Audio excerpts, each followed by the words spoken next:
लोगों ने उन मज़ारात से वाबस्ता जमीनों को भी लूट और प्लंडर किया। नहीं करेंगे इस तरह की बात। सर मैं बता रहा हूँ ना, फैक्ट्स बता रहा हूँ। आप इस तरह की बात क्यों करते हैं फवाद साहब? हाउस का माहौल खराब कर। सर हाउस का डेकोरम कुछ नहीं होता। मैं इस नतीजे पर पहुंचा हूं कि वजीर इत्तलात को आकर माफी मांगना चाहिए, और वो माफी नहीं मांगते तो मैं सेनेट के रूल 13(4) को रूल 264 के साथ पढ़ते हुए उन पर जारी इजलास के बकाया सिटिंग्स के लिए हाउस में दाखिले पर पाबंदी लगाता हूं। डॉन न्यूज़ में मुजाहिर वली आपको खुशामदीद कहता है, और मेरा कतई तौर पर यह इरादा नहीं है कि जो इस वक्त सेनेट या कौमी असम्बली में जिस तरह की गुफ्तगू हो रही है और जिस तरह के हमारे वजीर साहब के दाखिले बंद हो रहे हैं, वो फिर इससे ज़्यादा भी बड़े खौफनाक ख़तरनाक नहीं, मैं तुम्हें चोर कहूँगा डाकू कहूँगा तो हमारे साबिक़ा प्राइम मिनिस्टर ने मैं तुम्हारे वालिद को कह दूँगा। कहाँ तक बातें आ गई हैं, क्योंकि मेरे साथ ऐसे सीनियर और सीजन और मौजूद मेहमान बैठे हैं, न वो पसंद करेंगे और ना मैं, लेकिन इनसे ये मालूम करना चाहूँगा कि आप लोगों के होते हुए और आपकी क़यादत में बड़े अच्छे लोग हैं, इस तरह का माहौल और ख़ास तौर पर जबकि मुल्क इतने शदीद माशी बहरान से गुजर रहा है, इस तरह की कन्फ्रंटेशन से वो क्या फ़ायदा उठाएगी? यानी हुकूमत और अपोजिशन तो खैर इससे फ़ायदा उठाएगी। मैंने जहमत दी है यूसुफ तालपुर साहब को, कहते हैं जी मुझे बिल्कुल कतई नवाब सरदार मत कहें, लेकिन हम लोग नवाब यूसुफ तालपुर साहब को बरसों से मिलते हैं तो नवाब साहब ही कहते हैं, और माशाल्लाह जो इनकी मेज़बानी होती भी नवाबाना है। तो यूसुफ तालपुर साहब 1977 से चले आ रहे हैं असम्बली में और एक बड़ा तवील बैकग्राउंड है। बीच में हमारे मोहतरम नजीब हारून साहब भी बड़े सीनियर सीजनड तहरीक इंसाफ के बानियान में मैं कहूँगा, क्योंकि कराची शहर में थे, आपको इल्म है कि उस ज़माने में खड़े होना मुकाबला करना, लेकिन बहरहाल पॉलिटिकल रहे और अब रुकन कौमी असम्बली भी हुए हैं। इसी तरह हमारे बहुत कैसर शेख साहब बुनियादी तौर पर बिजनेसमैन हैं, कई बार कौमी असम्बली में आए हैं, और जो मैंने देखा जब पिछली फाइनेंस कमेटी में थे तो हुकूमत में होते हुए भी सच बोलते थे। मुझे नहीं पता उस सच बोलने की शेख साहब ने कितना उसका नुकसान उठाया। शायद वज़ीर निबंध के होंगे किया है शेख साहब। जी मैं अल्लाह का फजल तो ये बल्कि नजीब भाई ये किस तरीके से ये कुछ समझाते नहीं है। पार्लियामानी पार्टी में पहले इजलास होते थे, पहले कहा जाता था कि भाई इस तरह, और ये जो आपके तर्जुमान या वो लोग, मैंने कहा इस पर गुफ्तगू नहीं करूँगा, मैं आगे बढ़ूँगा, लेकिन क्या वजह है? मेरी नज़र में ज़ाहिर बात है कि इस दफ़ा एक नया तजर्बा सबको हो रहा है, क्योंकि आम तौर से जो रिवायती तौर के ऊपर जो पिछली दफ़ा बारी बारी चलती थी तो एक कल्चर इवॉल्व हो गया था। अच्छा। कि एक बर्दाश्त का भी कह लें या ये भी कि जी हम आपको तहफ़्फ़ुज़ देंगे, आप हमें तहफ़्फ़ुज़ दें। अच्छा, तो वो एक रिवायत सी बन गई। नून लीग और पील पार्टी में ये हो गया था। तो एक रिटन कह लें, नॉट रिटन, लेकिन अनसेड एक तरह का एक कल्चर कह लें, एक रिवायत कह लें कि भाई ठीक है अब हमारे 5 साल हैं, हमें करने दो, और फिर जो तुम्हारे 5 साल तुम कर गुजरे हो उसको हम ज़्यादा सवाल जवाब। इस दफ़ा वो एक जो साइकिल चल रही थी वो टूटी। तो आपने नए पाकिस्तान में नए कल्चर इंट्रोड्यूस ये कराया कि उसमें दोनों चीज़ें हैं कि ज़ाहिर बात है बहुत सारे पीटीआई के पार्लियामेंटेरियन फर्स्ट टाइम वहाँ पे हैं, ये बात भी ठीक है, लेकिन साथ साथ चूँकि जो एग्जिस्टिंग पार्लियामेंटेरियंस हैं पुराने वाले भी, वो इसके आदि ही नहीं थे ना कि आने वाली हुकूमत पिछली हुकूमत से कोई सवाल करेगी, कोई उसकी जो खामियों के हवाले से या जो कुछ भी उसकी मिसमैनेजमेंट रही हो उसके ऊपर।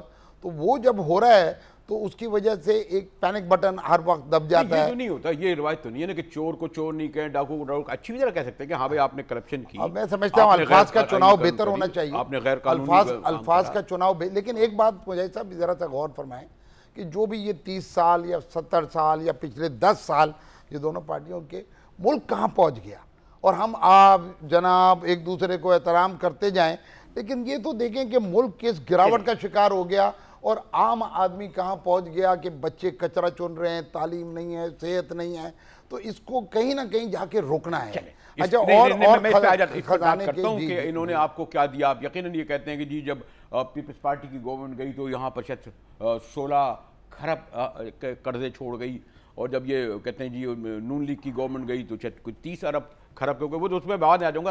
लेकिन शेख साहब ये जो मैं इधर इस तरफ के ये जो कहते हैं कि क्योंकि आप लोगों में तो मुकमुका था, आपस में तय था, बारी बारी लग रही थी, ये लोग आ गए। लेकिन खैर मैं लैंग्वेज से इस्तेमाल नहीं करूँगा कि तुम फलां, मैं तो वो लफ्ज़ भी कहना नहीं चाहता, तुम ये हो तो तुम्हारा दूसरा जवाब में आपका साबिक़ा प्राइम मिनिस्टर का मैं आपके वालिद को ये कहूँगा। शेख साहब जी मुजाहिद भाई देखिए ना, ये अच्छा हुआ है कि अगर कोई चेंज आ जाए तो मैं तो विश कर रहा हूँ कि जो भी नई हुकूमत आई है देखिए वो आगे अब जिस तरह भी बने हैं अब वो हुकूमत में है। और ये जो आप सही कह रहे हैं ये तो खैर तरीका ही नहीं है किसी की को भी एक दूसरे का इन अल्फाज से, और हमें शर्म आती है जब हम असम्बली में ये देखते हैं एक दूसरे से बाकायदा लड़ाई होने के खदशा होता है। लेकिन देखिए ना कि हम ये कह रहे हैं नई हुकूमत आई है उसको काम करने दिया जाए। तमाम पार्टियां, पीपल पार्टी ने भी ये कहा, हमारे भी मियाँ शहबाज शरीफ साहब ने खुल के कहा कि चार्टर ऑफ इकानमी पे बात करें, आप बताएं कि किस तरह बेहतरी हो सकती है। लेकिन तनकीद करना, अभी आप जिक्र कर रहे थे कर्ज़े का, मैं यही पढ़ रहा था वो कागजात। अभी अगर कर्जा देखिए ये कह रहे हैं हमारे यहाँ कर्जा इस वक्त आप लोग को 30 दोनों मिला लें ना, बाहर का और अंदरूनी और बैरूनी कर्जा मिला लें तो 190-95 अरब डॉलर का बनता है, तकरीबन 19,500 रुपये के हिसाब से पहले जो था आज से साल पहले। तो वो कर्जा अपनी जगह पे, जो मैं अभी देख रहा था, जो हमारी जो किसी ने जिक्र आम तौर पे नहीं होता, हमारी जब हम 2013 में हुकूमत में आए ना तो 22,500 की हमारी GDP थी, वो 34,000 अरब रुपए तक पहुंच गई। 12,000 अरब रुपए एक साल का, अगर मुख्तलिफ सालों में 5 सालों में मैं सिर्फ कर्जे की बात होती है। कर्जे से अगर कोई मुल्क को फायदा पहुंचा है और एक और बात भी है कि ये भी तो कर्जा खत्म करने के लिए कर्जा ही ले रहे हैं। इन्होंने फरमाया कि जिस तरह से भी आए, अच्छा उसी तरह से मैं आता हूं, तीन दफा ये आए, उसी तरह से आए। अब अगर वो तरह गलत थी, यानी उसी तरह से इलेक्शन कमीशन इलेक्शन कराता था, 3 दफा इन्होंने हुकूमत बनाई, मरकज में 3 दफा पीपल्स पार्टी ने बनाई। अच्छा अब ये जैसे बात कहते हैं ना, ये फ्लेयर अप का देखिए चुटकी काटना, ये एक होता है, फिर वो जो सामने वाला उछलता है, कोई ज्यादा उछलता है कोई कम उछलता है, लेकिन ये कि जिस तरह से भी आए, अब उसी तरह से आए जिस तरह से आप आए, जिस तरह से आप आए, तो ये एक तब्दीली जरूर आई। इसकी तरफ मैं आता हूँ, लेकिन नवाब साहब आपने तमाम असम्बली देखी, वो मैं अभी इस इकॉनमी में आऊँगा, बात भी यही करना चाह रहा था। कुछ लोग ये कहते हैं कि नहीं जनाब, अगर ये लोग छोड़ गए थे 16,000 खरब का और नून लीग छोड़ गई थी 30,000 खरब का, तो पिछले 90, अब तो 100 दिन कंप्लीट होने वाले हैं, 90 दिन में आप भी तो सऊदी अरब जा रहे हैं, चीन जा रहे हैं, मुल्कों पैसे ही लेने जा रहे हैं ना, कोई यानी इनिशिएटिव। लेकिन अब ये जो माहौल है जिसकी मैं जिक्र कर रहा था, जिसको मैं दोहराना भी नहीं चाहता, आपने ये बड़ा समझिए इस बार कोई ज़्यादा है क्या, या उस ज़माने में बड़े दुपट्टे वट्टे फेंका जाते थे, यानी बीवी को भी बोलने नहीं दिया जाता था, और गो बाबा गो के बड़े नारे वारे लगते थे, ऐसा नहीं है नवाब साहब? नहीं, बात सुने, ये हमेशा असेंबली मेंबर्स का एक प्रोरोगेटिव होता है कि वो अपना इजहार ख्याल करें, और ये हमेशा हुकूमत का काम होता है कि जिस तरह से एक पौधे में जब फ्रूट लगता है तो वो नीचे आता है, मौजूदा हुकूमत जो है वो पौधे लगने के बाद उठ के खड़ी हो गई, वजह इसके कि कुछ झुकाव में आए। तो बहरहाल इस पे तो मैं ज़्यादा बात नहीं करूँगा, लेकिन एक भाई ने जो बात की, राजीव भाई ने, उस पर मैं ज़रूर इतना अर्ज़ करूँगा कि भाई मुकाओ ये मशहूर है। मैं कहता हूँ मुझे ज़रा ये बताया जाए कि पाकिस्तान पीपल्स पार्टी पे दर्जनों केस बने, आसिफ अली खान 12 साल जेल में भी रहे और उसके ऊपर भी केस चले, बीबी के ऊपर केस चले, बीबी के ऊपर वो केस भी चले जिसमें जस्टिस कयूम ने जो सज़ा दी तो वो तो यही साहबान थे जिन्होंने फ़ोन पे डिक्टेशन दी थी। अच्छा। इस किस्म के ताल्लुकात के बाद सिर्फ ये कि 2 पार्टी सिस्टम था, तो लोग कभी उनको ट्राई करते थे, कभी पीपल्स पार्टी को ट्राई करते थे, तो उसमें इन लोगों ने आके खेल खराब कर दिया। ये नहीं, खराब नहीं किया, नहीं, दे आर मोस्ट वेलकम। लेकिन ये भी तो नहीं है ना कि इनके आने के बाद या कोई सूरत हाल बेहतर हुई, सवाए 1-2 चीज़ के कि इल्ज़ाम तर इल्ज़ाम, वो अल्फाज मैं नहीं दोहराऊँगा जो इनके इंफॉर्मेशन मिनिस्टर वहाँ दोहराते हैं, क्योंकि मैं समझता हूँ कि पार्लियामेंट का ये डेकोरम ही नहीं है कि पार्लियामेंट जैसी जगह पर या इस किस्म के अल्फाज बोले जाएं।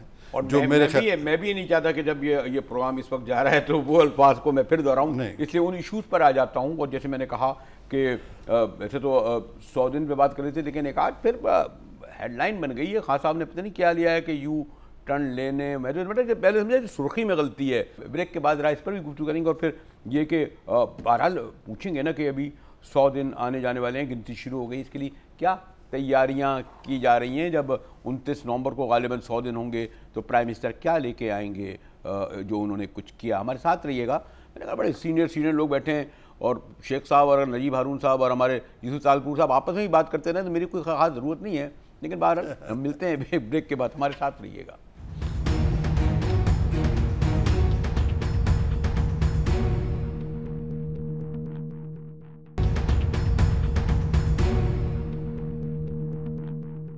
डॉन न्यूज़ में एक बार फिर मुजाहिद बरेलवी आपको खुशामदीद कहता है। और जैसे मैंने कहा कि हमारे जैसे कैसे शेख साहब मुस्लिम लीग नून के सीनियर सीजन, तो फिर नजीब हारून भाई तो बानिया तरी, और तो फिर नवाब यूसुफ तालपुर साहब। नजीब साहब एक एक बुनियादी सवाल ये आएगा, और ये अभी मैं बुनियादी सवाल की तरफ आ रहा था कि ये फिर समझने में लोगों को मुश्किल हो गई, पता नहीं हिटलर आ गए, नेपोलियन आ गया, पता नहीं कहाँ से ये आ गए, और पता नहीं क्या या कुछ मेरे ख्याल मीडिया से ही इतना कन्वे नहीं कर सका। आमतौर ये होता है क्या है नजीब साहब, ये तो कहते हैं यू टर्न का?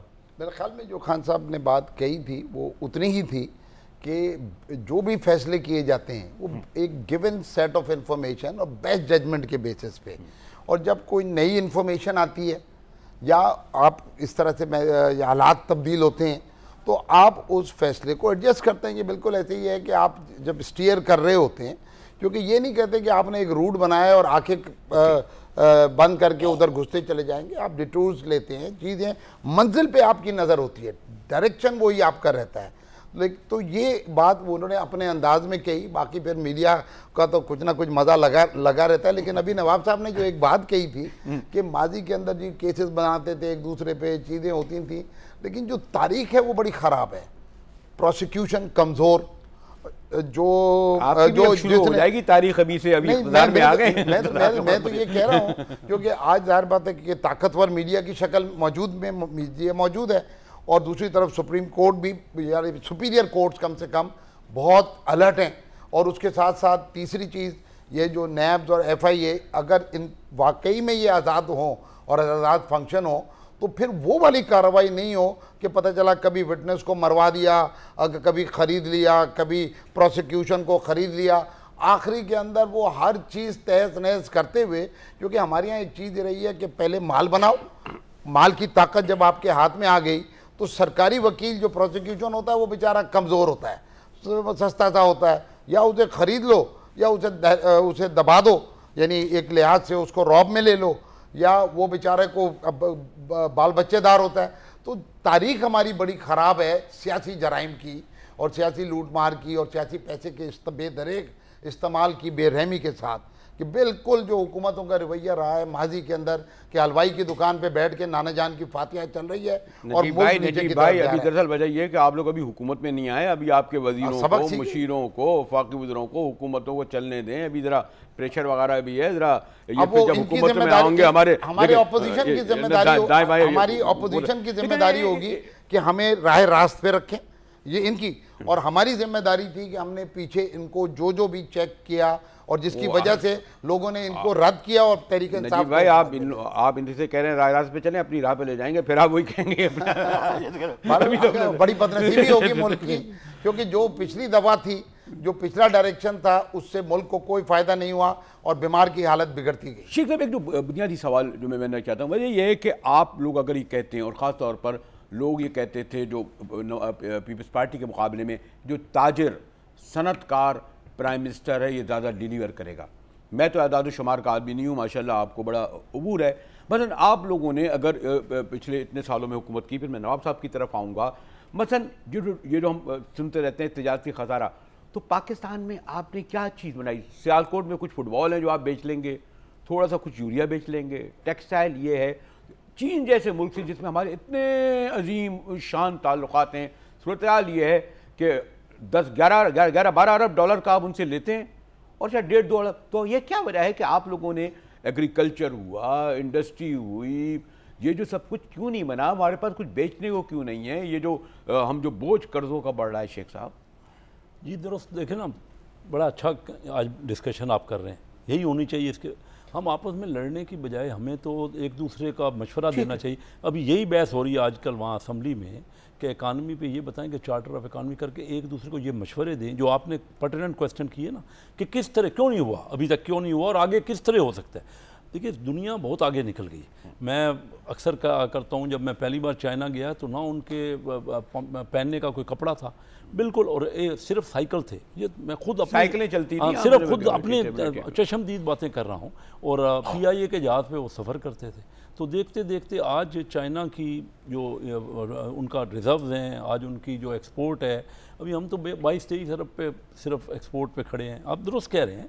और आज कोरिया जो हमसे सीखने के लिए आया था, आज 550, छोटा सा मुल्क, हमसे तीसरा हिस्सा पॉपुलेशन है, तो आज 550 अरब डॉलर एक्सपोर्ट कर रहा है, रिजर्व्स हैं उसके।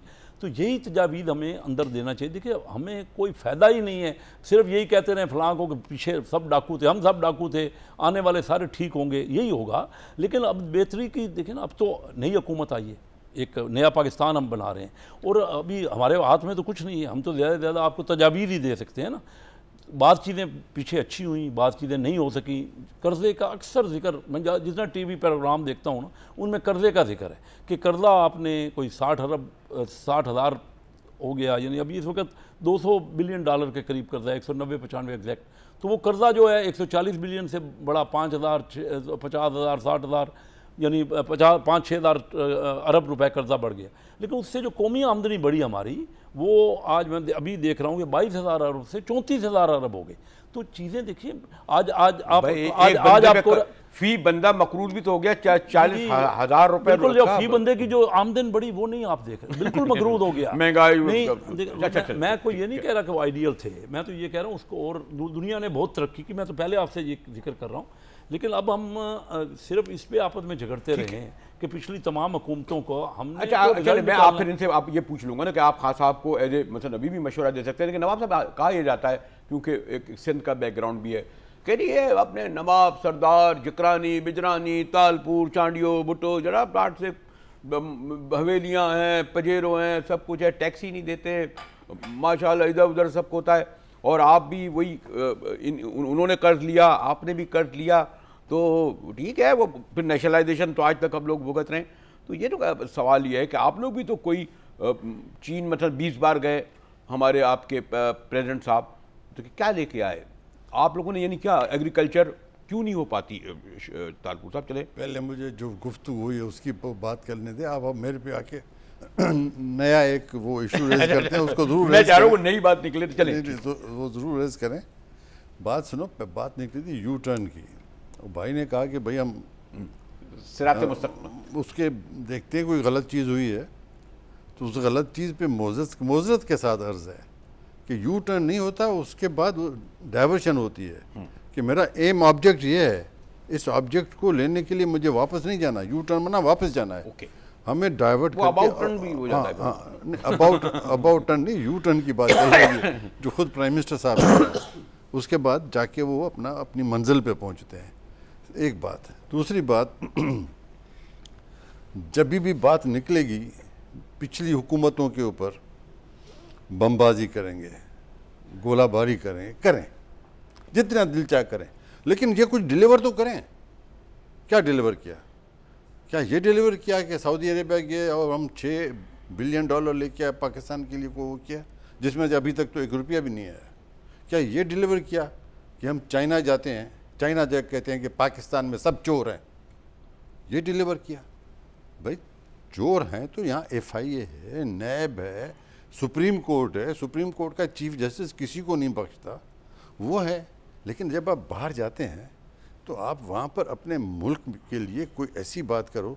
आप जाते हैं किसी से कोई चीज़ लेने भी, कहते हैं कि मेरा MD ऐसा है, चोर है, मेरा जो जनरल मैनेजर है वो उससे बड़ा चोर है, उसका जो सेक्रेटरी है वो उससे बड़ा चोर है, और मुझे पैसे चाहिए, मुझे ये, मतलब एक अजीब सी एक सूरत हाल है जो कि नहीं होनी चाहिए, लेकिन अनफॉर्चुनेटली ये है जो नहीं होनी चाहिए। मैंने कभी भी इस किस्म की लैंग्वेज यूज़ नहीं की। मैंने बारहा इस्लामाबाद में पार्लियामेंट के अंदर गुफ्तगू रखी है, गुफ्तगू की है। मेरी हमेशा यही गुफ्तगू होती है कि पॉजिटिव होनी चाहिए। मेरी हमेशा ये गुफ्तगू होती है कि कभी भी इमेच्योरिटी नहीं आनी चाहिए। ये भी रिकॉर्ड पे है।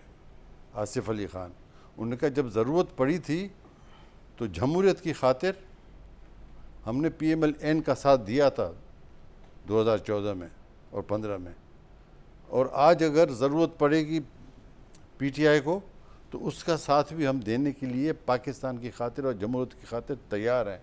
मतलब ये कोई ऐसी बात नहीं जिसमें हम कोई बज़ित हो जाएं कि भाई दूसरे को नीचे ही दिखाना। आप लोग मैं ये कहता हूँ कि चलो हमें नीचे दिखा दिया, यार कुछ डिलीवर तो करके दिखाओ। चलिए, आप लोगों की गुफ्तगू को एक तो फायदा हो रहा है ना कि जो हमारे नाज़रीन देख रहे हैं वो देख रहे हैं कि PMLN के MNA और PTI के MNA और पीपल्स पार्टी के MNA तीनों सीनियर लोग बैठे हैं और ना कुछ वो जो लफ्ज़ इस्तेमाल है कुछ नहीं हो रहा है। नहीं, वो तो होगा भी नहीं, वो तो होगा भी नहीं। अगर कोई करेगा तो भी हम नहीं करेंगे। चल आगे भी बढ़ रहे हैं। मैं ब्रेक की तरफ चलता हूँ, फिर मैं हाजिर होता हूँ। जैसे मैंने कहा कि मुझे एक खुशी है कि हमारे शहर में तीनों जो मेन स्ट्रीम कह रहे हैं, नुमाइंदा जमातें कह रहे हैं, पार्लियामेंट से बाहर, उनके तीनों बड़े सीनियर और सीजन लोग बैठे हैं। जो देहाती वैसत में गुफ्तगू करना तो देहाती प्रोग्राम तो बड़ा आसान होता है, लेकिन ये जो मेरा जोर भी है और इन प्रॉब्लम में रहता भी है कि सबसे बड़ा मसला मीशत का एक कनी पार्टी से बालातर होकर पाकिस्तान के हर फर्द का है। इस पर गुफ्तगू करेंगे मजीद ब्रेक के बाद। हमारे साथ रहिए।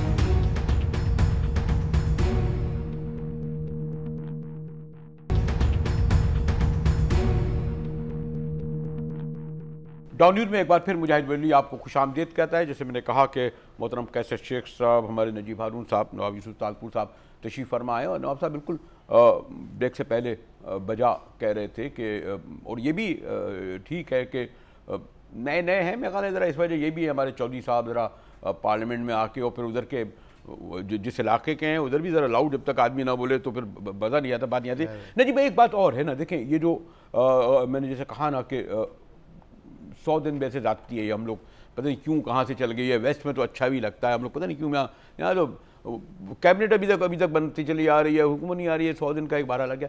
लेकिन ये जो नवाब साहब कह रहे हैं, एक मैं तो ये देख रहा हूँ कि जो इकनॉमिक आप मैनेजर्स की जो टास्क फोर्स बना रहे हैं, ज़्यादातर अक्सरियत सॉरी टू से ये वही है जो पास में रह चुकी है। बड़े मोहतरम लोग हैं, मैं नाम नहीं लेना चाहता, साबिका गवर्नर, साबिका वाला जो इलेक्टेड लोग आपकी जो खुद पार्लियामेंट में बड़े लोग बैठे हैं, जो समझते भी हैं। सबसे बड़ा कि उनकी आवाम पर भी नफ्स होती है कि जानते क्या है, और दूसरे एक जिम्मेदारी भी होती है। तो अगर मैं आपसे मालूम करूँ ना कि 1 2 3 चीज़ें, सऊदी अरब जाना या चीन जाना या फिर मलेशिया जाना या IMF को बुलाना या IMF के पास जाना। देखिए, इस वक्त दुनिया एक ग्लोबल विलेज, इंफॉर्मेशन इतनी ज़्यादा है एक दूसरे के बारे के अंदर कि जिसकी कोई इंतहा नहीं। जो इस हुकूमत में मेरी नज़र के अंदर फ़र्क डाला है कि जो हुकूमत की जो विल होती है, जो ओनरशिप होती है, क्योंकि अगर हुकूमत का सरबराह खुद ही उसके इंटरेस्ट इस मुल्क से बाहर हो, उसकी घर उसके बाहर हो, उसके इन्वेस्टमेंट्स बाहर हों, तो वो क्या होता है कि बाहर का मुल्क भी, क्योंकि इन्फॉर्मेशन तो उनके पास भी सारी है। और देखें इस वक्त जितने इंडिकेटर्स हैं करप्शन में, एक सिर्फ आप बटन दबाएं करप्शन के इंडेक्स का तो पता चल जाता है कि पाकिस्तान कहाँ खड़ा हुआ है, तालीम में कहाँ खड़ा हुआ है, सेहत में। तो अगर वज़ीर आज़म कहीं जाके अपना ये जिक्र भी करता है अपने हालात का और उनसे ये मदद भी मांगता है, तो ऐसा नहीं है कि वो जो वहाँ जो सीजन लोग बैठे हुए हैं वो ना बलद हैं उस चीज़ से, वो नाकिफ़ हैं, ना वाकिफ़ हैं और उनका ख्याल ये हो। तो ये जो था, अच्छा हर एक का अपना अपना अंदाज़ है और ये इनको जिम्मेदारी मिली है। अभी 90 92 91 दिन हुए हैं इमरान खान साहब को बतौर वज़ीर आज़म के। अच्छा, इसमें जो 100 दिन का जो तस्वुर है, इसमें 100 दिन में कोई दूध की नहरें नहीं बहेंगी, क्योंकि जो मोमेंटम था, जो कुछ हो रहा था, पहले आप उसको रोकते हैं, उसको अरेस्ट करते हैं ताकि मज़ीद जो नोज़ डाइविंग हो रही थी वो नीचे जाना बंद करे, फिर वो वहाँ से प्लेटो पे जाता है, फिर पिक करता है। तो इस 100 दिन के अंदर के पॉलिसीज इन प्लेस होगी जो टास्क फोर्सेस को, और इंशाल्लाह 29 नवंबर को इमरान खान साहब पूरी कौम के सामने रखेंगे कि जो वो दिन रात काम कर रहे हैं मेरे ख्याल में। लेकिन पहले 3 महीने में जितनी कैबिनेट मीटिंग्स हुई होंगी या जितना उन्होंने घंटे काम किया होगा, ये तो मैटर ऑफ रिकॉर्ड होगा कि इतना पहले नहीं हुआ। हाँ, अगर वेस्टेड इंटरेस्ट को हुकूमत अलग कर दे और कौम के मफाद के अंदर फैसले करे, तो ये जो सऊदी अरेबिया जाना था, ये जो चाइना जाना था या UAE और ये सारे जो हाथ पैर मारे गए, वो ये था कि आमन्ना सदकना माजी की तरह आप जाके IMF के कदमों में बैठ जाइए और वही दवा लीजिए जो पहले और उसी मकदार में लीजिए। तो ये कोशिश थी कि IMF में पहले उस गैप को, उस डेफिसिट को उस जो था डॉलर टर्म्स में उसको कम से कम कर लिया जाए दोस्त ममालिक की मदद से, और फिर उसको वहाँ से किया जाए और कोशिश की जाए कि 5 साल बाद इस हुकूमत की जब जाने का टाइम हो, अगले इलेक्शन का टाइम हो, तो कौम को हमें मज़ीद ना जाना पड़े और जाते हुए हम जो कर्जा उठा के आए हैं उसी रफ्तार से ना बढ़े कि जनाब कोई कल को 50,000 अरब खरब का कर्जा 50,000 बिलियन का कर्जा हम अपनी आइंदा नस्लों पे छोड़ जाएं, क्योंकि ये तो जानवर भी जानता है कि आप अपने बच्चों पे और उनके बच्चों पे और अगली नस्लों पे किस तरह का बोझ डाल रहे हैं, अपने मुल्क को किस तरह से गिरवी रख रहे हैं।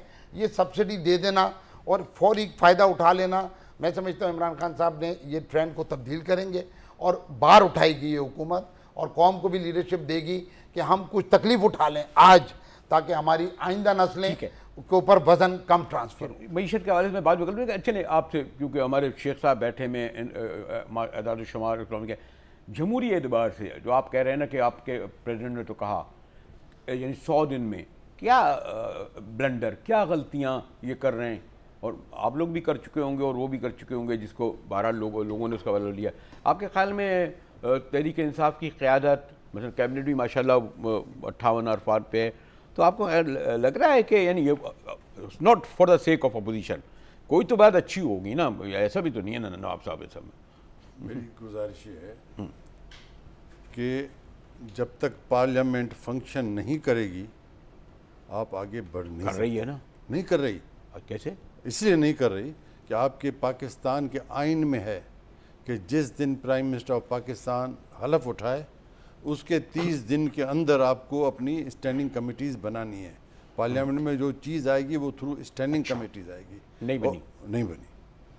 अब अगर स्टैंडिंग कमेटीज़ ही नहीं बन रही तो माना तो पार्लियामेंट तो पूरी फ़िलहाल स्टैंड स्टिल है, सवा इसके हम जाते हैं, तकरीरें करते हैं, वो अगर आज़ाद में बनी पड़ी है सारी की सारी, सिर्फ पब्लिक अकाउंट्स कमेटी के ऊपर जो पहले का एक मायदा था कि जी वो बाकी का ऐलान कर दो, बाद में हो जाएगा ना। अच्छा, सिर्फ एक ये हर्डल है, वरना सारा चीज़ और नहीं, ऑपोजिशन अगर उससे बाहर रह जाए तो पब्लिक अकाउंट्स कमेटी का सिर्फ ये एक मामला है कि इस वक्त शहबाज शरीफ लीडर ऑफ द ऑपोजिशन भी हैं और इस वक्त स्क्रूटनी में भी हैं, तो उसमें कुछ ना कुछ अगर बैल के हल निकल आया तो बाकी कमेटी देखिए ना, ये कहते हैं कि सब पिछली हुकूमतें तो करप्ट थी, अब 90 दिन हो, थोड़े दिन हुए, 90 दिन हो गए, ये तो बेहतर आ गया ना। रेवेन्यू ये कहते थे कि 4000 अरब से 7000 अरब रुपए सालाना हो जाएगा। 4000 अरब का जो बजट बना था ना, उससे भी पहले छमाही में 60 अरब रुपए कम हो गए हैं। ये जो 3 महीने गुजरे हैं ना, देखें ना, सामने रिजल्ट तो सामने है। हमने हम तो बहुत बुरे थे ना, लेकिन 5.8% तक तरक्की करके GDP की ग्रोथ का छोड़ के गए। अब वो एशियन डेवलपमेंट बैंक और IMF जो इनसे बातचीत कर रहे हैं वो कह रहे हैं 4 हो जाएगी, 3 महीने में वो वापस आ गई है।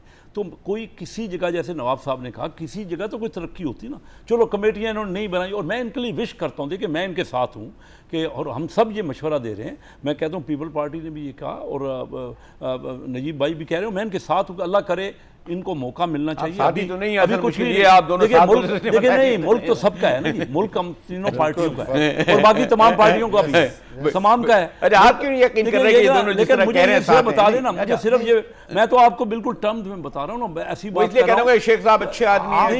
कोई चीज तो बड़ी, जैसे नवाब साहब ने कहा ना, देखिए कोई चीज तो 90 दिन में, अभी 90 दिन बहुत कम टाइम है, लेकिन भाई घटना शुरू होगी हर चीज। क्या करप्शन में, ये सही कह रहे हैं कि पीछे बहुत करप्शन थी, हमारे यहाँ 4000 अरब रुपए सालाना करप्शन है रोज़ का। खुद इमरान खान कहते थे कि 11 अरब रुपए रोज़ाना करप्शन हो रही है। करप्शन है, मिस एप्रोप्रिएशन है, स्मगलिंग है, अंडर इन्वाइसिंग है 11 अरब रुपए की। अब 90 दिन में 900 अरब रुपए या 1000 अरब रुपए तो नहीं हो चुकी है ना, नहीं हो चुकी है ना, नहीं हो चुकी। अगर 11 अरब रोज की हो, अभी इन्होंने एक ब्लंडर करी तो आपने ढेर लगा दिया, कम हुआ ही नहीं ना, कम या तो कोई चीज। अरे मैं ब्रेक के बाद वापस आ जाता हूँ, या तो मैं नजीब भाई का साथ देना पड़ेगा या फिर इतना वक्त देना पड़ेगा कि दोनों का। मैं एक ब्रेक की तरफ चले चलता हूँ, फिर मैं नवाब साहब आपको बताता हूँ, फिर कंक्लूड कराता हूँ। हमारे साथ रहिएगा। अच्छी गुफ्तगू हो रही है कि, और ये कोई यही है ना कि पार्लियामेंट में अगर इस तरह के सवाल जवाब गुफ्तगू एक माहौल हो और वो जो महाजराई का माहौल हो तो ठीक है, अपोजिशन तो करेगी, लेकिन हुकूमत को सूट नहीं करता। कन्वे भी हो रहा होगा, कन्वे होना भी चाहिए। हमारे साथ रहिएगा, मिलते हैं एक ब्रेक के बाद।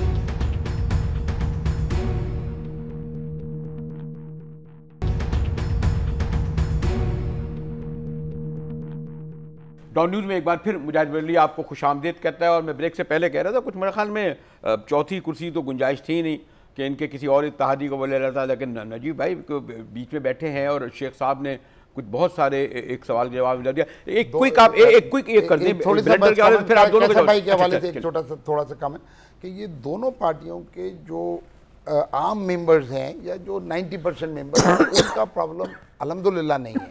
ये जो लीडरशिप इस वक्त अंडर स्क्रूटनी है, आपके भी यही मसला है नहीं, इस वक्त जो लीडरशिप अंडर स्क्रूटनी है। देखिए मैं तो एक ब्लैंकेट स्टेटमेंट देता हूँ, नून लीग हो, पीपल्स पार्टी हो, पीटीआई हो, मुल्क इंपॉर्टेंट है और इस वक्त मुल्क के अंदर हालात संगीन है माशी तौर पे। तो अगर ये सफाया हो जाए तीनों पार्टीज के उन लोगों का कि जिन पे करप्शन का इल्जाम है और उनको ये कुर्बानी, आपके बारे में कह सकते हैं, आपके भी दो चार लोग, मैं समझता हूँ उनको भी ये कुर्बानी देखें। मुल्क को हमें आगे रखना है, हम में से किसी ने हमेशा नहीं रहना है और ये कुर्बानी अगर चंद ये लोग दे दें, क्योंकि सबने अल्लाह के आगे पेश हो जाना है, चाहे वो हमारी पार्टी के हों, इनके हों, कि जिनके अमाल की वजह से आज मुल्क इस हालत को है, तो मुल्क चल पड़ेगा। जनरली पाकिस्तानी वेल मीनिंग अखलाकी मसला हो गया, लेकिन जो अखलाकी मसला है ना, मैं तो कहता हूं कि शायद आखिर में जाके वो जो नेल्सन मंडेला साहब का ट्रूथ एंड रिकंसिलिएशन, क्योंकि कमीशन ही बनाना पड़े, क्योंकि सब जब इस तरह के हालात, चौधरी साहब जो बयान दे रहे हैं उसे ट्रूथ एंड कमीशन कहाँ बनेगा, उससे तो मजीद फिसाद बढ़ेगा। नहीं, मेरे ख्याल में वो उनका रिएक्शन ज्यादा होता है। ये मुशाहिदुल्लाह साहब जो जबान इस्तेमाल करते हैं, छोड़ देते हैं, और जो मतलब ज़ाहिर बात है वो भी एक लेबर लीडर हैं, तो उनका स्टाइल वो ज़्यादा बदला नहीं, तो उसमें बाज़-औक़ात मोस्टली जो इनका है, बाकी रिकॉर्ड का मामला है, और अगर उन्होंने सेनेट के चेयरमैन साहब ने कोई एक्शन लिया है तो वो वहाँ बैठ के सारा कुछ खुद अपनी नज़रों से देख रहे हैं कि मोस्टली रिएक्ट करते हैं। चलिए एक बात तो ये होगी, लेकिन जस्ट कंक्लूडिंग वर्ड में आपको जरूर दे दूँ, जो शेख साहब ने बात कही है कि जो फिगर्स तो ऐसे नहीं आ रहे ना जिसमें हमको, अच्छा अभी ये इसमें फिगर्स देखिए, अगर आपने इस इलाके को सही करना है तो सबसे पहले तो ये रुकेगा और इसमें बेहतरी आने में वक्त लगेगा। 90 दिन के अंदर तो जो कुछ पॉलिसी चल रही थी या तो वैसे ही चलने दिया जाता, थोड़ा सा पैनिक भी हुआ, थोड़ी सी स्टॉक मार्केट भी पैनिक हुई, लेकिन बाउंस बैक कर गई, तो एवरीथिंग वुड बी स्टेबल। और ये जब जाके रुकती है चेंज ओवर के बाद, फिर जब ये चलेगा तो इंशाअल्लाह ताला फिगर्स आती रहेंगी, इंडिकेशंस आती रहेंगी, क्योंकि फिगर्स ना मेरे इख्तियार में ना इनके इख्तियार में, अल्लाह करे हमारे, और जैसे ही कॉन्फिडेंस लोगों का रिस्टोर होगा, क्योंकि new set of the rules हैं, अल्लाह करे, क्योंकि अभी तक बगैर रेफरी, बगैर एम्पायर के मनमानी हम चलते रहे, लोग दौलतमंद होते रहे। मैं आपके सामने बैठा हुआ हूँ as the highest tax payer in Pakistan, अल्लाह की मेहरबानी से, लेकिन मुझे शर्म है कि मेरा मुल्क कहाँ पहुँच गया है। और हम टैक्स टू GDP रेशो के अंदर, ये फिगर आपके पास होगी, अफगानिस्तान और इथोपिया से भी पीछे खड़े हैं। तो जब तक एक टैक्स देने की आदत नहीं पड़ेगी, रेवेन्यूज कलेक्शन का नहीं बढ़ेगा, FBR अपना काम सही नहीं करेगी, NAB सही नहीं करेगी, इदारे मजबूत नहीं होंगे, तो आम आदमी तक तो उसका फायदा नहीं पहुंचेगा। नवाब साहब, एक ब्लेंडर आपने बताई तो दोनों हजरात ने देखी, फिर उसके जवाब में इतने अब दूसरी ब्लेंडर क्या खास आप कर रहे हैं? एक तो कमेटी नहीं बनी अभी तक पार्लियामेंट की। नहीं उसमें आप लोग कप्तान को प्राइम मिनिस्टर मानने के तैयार नहीं है, यानी कोई अच्छा नहीं लगता आपको, एक खिलाड़ी, एक आदमी जरा था, ये कुछ ये बिल्कुल गलत है। मतलब जैसे मैं जेलसी पे सवाल नहीं करने जा रहा, ये बिल्कुल गलत है कि सब ने उसको प्राइम मिनिस्टर माना है। मेरे लीडर ने, चेयरमैन बिलावल भुट्टो साहब ने पार्लियामेंट की जो स्पीच की उसमें भी उसने एड्रेस किया उसको एज प्राइम मिनिस्टर। ये और बात है कि उसने कहा सेलेक्ट प्राइम मिनिस्टर, लेकिन प्राइम मिनिस्टर उसने कहा नहीं, लेकिन इमरान साहब ने ताली बजाई। अच्छा, ऑफ कोर्स आप देख ले वो निकाल के, अच्छा वो इलेक्ट ही समझे होंगे, लेकिन दूसरी गुजारिश ये है कि जितने लोग हमारी जमातों से, पीपल्स पार्टी हो या PMLN हो, छोड़ के इनके पास जाते तो यूँ लगता है वो दूध में से धुल के आ गए और उसके बाद वो तो सब कुछ ठीक है। मतलब इस किस्म की चीज़ नहीं होनी चाहिए। ये जितने इदारे हैं, खुदा के वास्ते इन इदारों को मजबूत करो, इन इदारों के ऊपर छोड़ो कि ये इदारे अपना काम करें, आप अपनी गवर्नेंस करो। हमारे मुल्क का सबसे बड़ा मसला जो है वो है बैड गवर्नेंस। जिस दिन इस मुल्क में गुड गवर्नेंस आ गई नहीं, आप यकीन जानो आप देखेंगे बहुत से मसाइल हल आपके अपने आपसे तो नहीं कहूंगा नवाब साहब, आपका मामला दूसरा है। जब आप लोगों ने 30 सालों में अपनी गवर्नेंस नहीं की, सिंध पे अगर मैं आ जाऊंगा तो सॉरी तुझे बड़ा मुश्किल हो जाएगी फिर बड़ा। तो आप लोगों ने कोई मिसाल, I am on record even पिछली सेशन में, उससे पिछली सेशन में ये कहते हुए कि we need to improve the governance including Sindh, we need to improve the governance. आप भी मानते हैं शेख साहब? नहीं, कुछ आप लोगों को गलतियां हुई, आप लोग कहते हैं नहीं बड़ा ठाट बाट पंजाब खुशहाल, ये वो सब पढ़ा लिखा पता नहीं बेचारा। साहब देखिए, काम बहुत कुछ हुआ है, लेकिन जितना होना चाहिए था वो नहीं हुआ। गलतियां भी बहुत हुई हैं हमसे, सबसे हुई हैं, सिर्फ पॉलिटिशियन से नहीं हुई। देखिए ब्यूरोक्रेट से हुई हैं गलतियां, जो है तमाम इदारों ने की हैं। जैसे नवाब साहब ने कहा कि इदारे मजबूत नहीं हुए ना, देखिए हम पीछे तो रह गए, इसमें तो दो राय नहीं है ना। तीनों पार्टियों के नुमाइंदे यहाँ तशरीफ रखते हैं, तो ऐसी बात नहीं कि कोई भी ये कहे कि हमारा मुल्क आगे चला गया। आज देखिए इंडिया जो है दुनिया में सबसे 200 मुल्कों में सबसे ज़्यादा फास्ट रेट से ग्रोथ कर रहा है, और हमारे जैसा ही मुल्क। एक बार नजर जैसे कंक्लूडिंग वोट करूँगा कि आप जैसे इन दोनों पार्टियों से सीखें। प्रॉब्लम ये है कि जिन लोगों से आप सीखते हो उनमें आधे तो इनके साथ आपके साथ भी आके बैठ गए। बेशतर जो मिनिस्टर जो थे इनके थे, उन्होंने आपने बिठा लिया, अब उनसे क्या सीखेगा? मतलब एक मिनिस्टर जो है माजरत के साथ कहता है 5 साल में डेवलपमेंट और फला कुछ नहीं हुआ, सीपैक को भी अब आप फिर और जो हम लोगों से बचे होंगे वो मुशर्रफ की बात क्या होगी। अच्छा, वो एक अंग्रेजी की कहावत है, birds of a feather flock together. कब्बों के साथ कबूतर नहीं उड़ते और कबूतरों के साथ कौवे नहीं उड़ते। अगर कोई ऐसा हुआ होगा तो वो फिर चलेंगे नहीं, क्योंकि वो नॉर्मली अपने अपने फ्लॉक्स चलते हैं। कौवे बहुत सियाने होते हैं, मैं आपको बता दूं। तो यहाँ से अब ये कहना मुश्किल है, मैं नजीब भाई को नहीं कहना चाहता कि जो लोग बैठे इनमें कौवे आता है या कबूतर आता है। इसमें एक बात करूँ मैं कि वहाँ पर आपकी तरफ से, पीटीआई की तरफ से एक प्रपोजल आया था कि इस माहौल को बेहतर करने के लिए एक एथनिक्स कमेटी बने, और उसके लिए लीडर ऑफ अपोजिशन खड़े होकर तायद की थी। हमारी पार्टी ने भी खड़े होकर तायद की, तमाम जमायतों ने। वो बननी चाहिए, खटक साहब ने वो बननी चाहिए ताकि माहौल जो है माहौल बेहतर हो। खास तौर पर जो माशी मसाइल हैं उस सिलसिले में जरूर। मैं तो ये चाह रहा था कि जिस तरह हमारे मोहतरम नवाब यूसुफ तालपुर साहब और हमारे मोहतरम कैसे शेख साहब और नजीब हारून साहब जिस तरह गुफ्तगू कर रहे थे, और यकीनन बड़ी दर्दमंदी से कर रहे थे कि इन लोगों ने सियासत में और इस मुल्क में कई दहाइयाँ गुजारी हैं और इस वक्त सबसे बड़ी पार्लियामेंट में बैठे हैं, और कोशिश करूँगा कि आइंदा भी ये लोग इसी तरह आके हमारे दरमियान इस तरह गुफ्तगू करें, और उन लोगों तक जो ज़बान इस्तेमाल करते हैं और अपने उनके ख़ानदानों तक के पीछे चले जाते हैं, तो वो ना हो तो बेहतर है। हमने भी बड़ी आवाज़ें दहाइयाँ लगाई हैं, बरसों से यहीं पर बैठे हैं, लेकिन कोशिश हमारी होती है कि एक मस्बत नोट पर प्रोग्राम ख़त्म हो, जैसा कि इनकी गुफ्तगू से इन लोगों ने आपने अंदाज़ा भी लगाया हो। एक बार फिर अपने मोहतरम मोअज़्ज़ज़ मेहमानों का शुक्रिया अदा करते हुए डॉन न्यूज़ से मुजाहिद बरेलवी को इजाज़त दीजिए।